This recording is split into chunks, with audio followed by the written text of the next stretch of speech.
Hello दोस्तों, कैसे हो? स्वागत है आपका एक और नए वीडियो में। मेरा नाम है मयंक और आप सभी का स्वागत करते हैं। आज हम कर रहे हैं सीक्वेंस एंड सीरीज़ का सेकंड पार्ट। तो लास्ट वीडियो में मैंने फिर से वीडियो देखा तो मुझे लगा कि शायद मैंने थोड़ा बहुत अच्छे से नहीं समझाया है।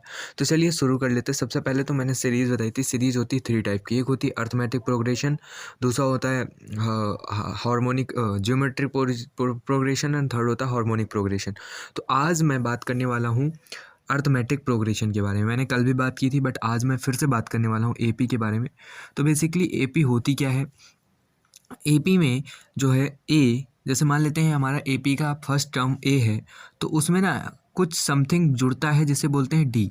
तो ये जो डी होता है ये सब में जो है जुड़ जाता है, ए प्लस डी, यहाँ पर 2 बार जुड़ जाएगा, फिर a plus d plus d plus d, ऐसे करके जुड़ जाएगा। तो ये कुछ इस तरह की सीरीज बन जाती है, ए प्लस डी, ए प्लस 2D, ए प्लस 3D, ऐसे करके ये पूरी सीरीज़ बन जाती है। और अगर मैं बात करूँ लास्ट टर्म की, तो यहाँ पर अगर आप देखो तो पहला टर्म जो ए है, पहला टर्म ए है, तो उसमें एक डी जुड़ रहा है, यानी कि सेकेंड टर्म में एक डी जुड़ रहा है, थर्ड टर्म में 2 डी जुड़ रहे हैं, फोर्थ टर्म में 3 डी जुड़ रहे हैं। यानी कि अगर हम बात करें टर्म की, तो यहाँ पर अगर मैं टर्म की बात करूँ, ठीक है, यहाँ पर अगर मैं टर्म की बात करूँ तो ए में सिर्फ एक डी जुड़ा है, ए प्लस डी दूसरे में, ए प्लस 2D, तो यहाँ पर तीसरे में 2D हो रहा है, चौथे में 3D हो रहा है। तो इस तरीके से अगर हम लास्ट टर्म की बात करें तो ए प्लस, अब यहाँ पर लास्ट टर्म मान लेते एन है, तो यहाँ से एक घट जाएगा तो n-1 हो जाएगा, उसके बाद डी से मल्टीप्लाई हो जाएगा। तो ये जो टर्म होता है ये एनवा पद होता है, जिसको हम लास्ट टर्म बोलते हैं, ठीक है, एनवा पद होता है। यहाँ से जो है सीरीज एंड हो जाती है, ठीक है। अभी देखो, जैसे यहाँ पर एक क्वेश्चन आया है 2012 में, पूछा है 1, 5, 9, 13, 17 का एनवा पद ज्ञात करो। अच्छा, उससे पहले मैं बताऊँ तो यहाँ पर ए जो होता है वो फर्स्ट टर्म होता है, जिसको हम बोलते हैं प्रथम पद, तो ये फर्स्ट टर्म होता है। और जो डी निकालना होता है यानी कि डी, तो वो हम फर्स्ट टर्म यानी कि ए, सेकेंड टर्म और फर्स्ट टर्म को घटा देते हैं, यानी कि ए प्लस डी को माइनस ए से घटा देंगे तो यहाँ पर ए से ए कट जाएगा, ये डी आ जाता है। इसको बोलते हैं सार्व अंतर, ठीक है, डी से लिखते हैं इसको, सार्व अंतर बोलते हैं, यानी कि सब में यही अंतर आता है। फिर चाहे हम T3 को T2 से घटा दें तो भी हमारा डी ही आएगा, मतलब ए प्लस 2D माइनस ए माइनस डी, तो यहाँ से ए कट गया, 2D से 1D जाएगा तो एक डी बचेगा। तो ये देखो हर बार डी ही आएगा, तो इसको बोलते हैं सार्वंतर, हर जगह ये डी ही आता है।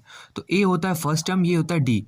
एन का मतलब होता है नंबर ऑफ टर्म्स, एन का मतलब होता है नंबर ऑफ टर्म्स, ठीक है। एन का मतलब क्या होता है? नंबर ऑफ टर्म, यानी कि सीरीज में कितने नंबर्स हैं।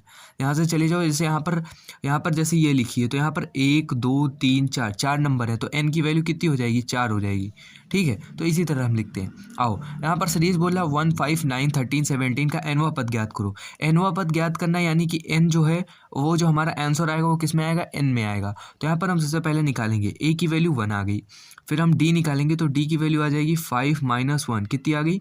4, डी की आ गई। अब यहाँ पर हम ए एनवा पद, यानी कि लास्ट टर्म क्या होता है हमने बताया, ए प्लस, उसके बाद एन एनवा पद निकालना है तो एक घटा देंगे तो n-1, उसके बाद इंटू डी।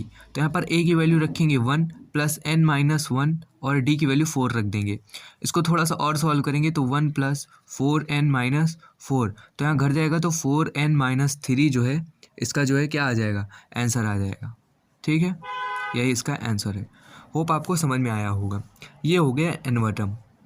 आगे एक और क्वेश्चन पूछा है, यदि संख्याएं n-3, 4n-2, 5n+1 और 5n+1, ओके 2 बार लिखा है क्या?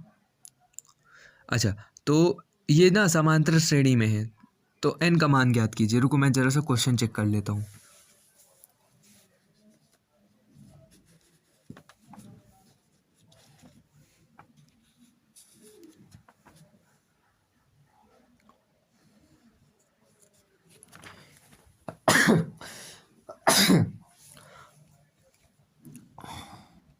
ओके, तो यहाँ पर मैंने क्वेश्चन चेक कर लिया है। क्वेश्चन किताब में तो यही लिखा है, बाकी नहीं पता।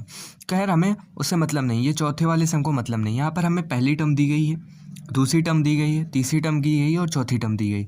हमारा 3 से ही काम हो जाएगा। 3 से पहली टर्म को लिखते हैं T1, दूसरी टर्म को लिखते हैं T2, तीसरी टर्म को लिखते हैं T3। इसको आप A1, A2 और A3 भी लिख सकते हो, कोई बड़ी बात नहीं, ठीक है, माना वही जाएगा। ठीक है। अब देखो डी निकालना होता है तो डी होता है T2 माइनस T1 और डी T3 माइनस T2 भी होता है और डी T4 माइनस T3 भी होता है। तो ये डी एक साइड बराबर है तो हम सबको बराबर कर सकते हैं आपस में। तो यहाँ पर मान लेते हैं हम T2 माइनस T1 को T3 माइनस T2 से बराबर कर दिया। तो अब यहाँ पर देखो हमारे पास T2 क्या है, हमारे पास T2 है 4n माइनस 2 माइनस T1 क्या है, T1 है हमारा n माइनस 3, तो यहाँ पर माइनस माइनस प्लस हो जाएगा n प्लस 3। अब देखो T3 हमारे पास कितना था 5n plus 1, T2 minus T2 कितना था 4n माइनस 2, तो ये 4n माइनस माइनस प्लस। अब इसको सॉल्व कर लेंगे, n की वैल्यू निकाल लेंगे। 4n माइनस n तो 3n, दो ये घटेगा तो प्लस का 1 बराबर 5n minus n, 5n minus 4n तो n और 2 प्लस 1 3। तो अब यहाँ से n इधर आ जाएगा तो 2n, वो उधर चला जाएगा 2, तो n की वैल्यू आ गई 1। तो यहाँ पर हमको n की वैल्यू ही चाहिए थी जो हमारा आंसर है। तो ये आपको इतनी चीज़ें समझ में आ गई होंगी। चलो अब आगे बढ़ते हैं। आगे अब हम बात करने वाले हैं सम कैसे निकालते हैं किसी भी सीरीज़ का। अच्छा उससे पहले हम एक चीज़ बात कर लेते हैं, हम कुछ क्वेश्चन सॉल्व कर लेते हैं, ठीक है। तो मैं सबसे पहले क्वेश्चन लिख लेता हूँ। ओके तो यह हमारे पास एक क्वेश्चन लिखा है 0, 3, 8, 15 एंड 24 का सातवां पद निकालो। तो सातवां पद क्या है, ये 2013 में पूछा है। सातवां पद निकालना है तो A7 लिखेंगे। A7 क्या होगा, A plus 7 minus 1 into D यानी कि 6D।